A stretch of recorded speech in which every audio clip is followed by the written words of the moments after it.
Biz bu videoda tor betdagi, yani telefondan foydalanib bir qanday mazmunni uyg'urchalashtirish to'g'risida to'xtalamiz.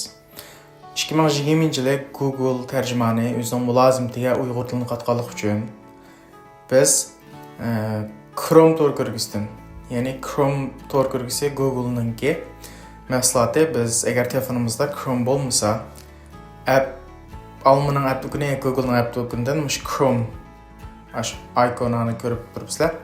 Tushirimiz.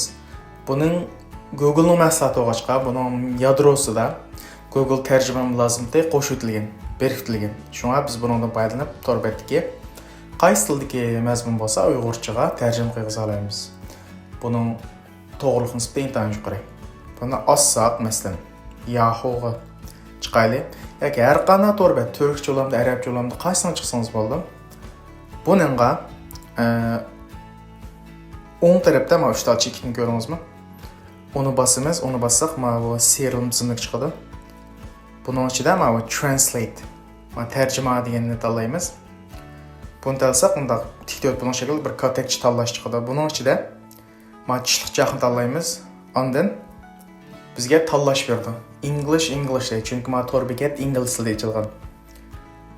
Biz mana to degan ostidagini tanlaymiz. Tanlasak, qaysi tilga tarjima qilsa demoqchi bu. Bunun ichida uyg'urcha ostiroq bu harf alfabet bo'yicha chizilganlik uchun U ning tashida buni uyg'urchani tanlaymiz. Masalan, siz turkcha tor bet chiqqan bo'lsangiz, mana ustidagi English, Turkish deb chiqadi. Buni endi translate ni knopkasini bosamiz. Bularning hammasini, xabarni uyg'urchaga tarjima qilmoqda. Tor betning ustidagi hamma tarjima qiladi.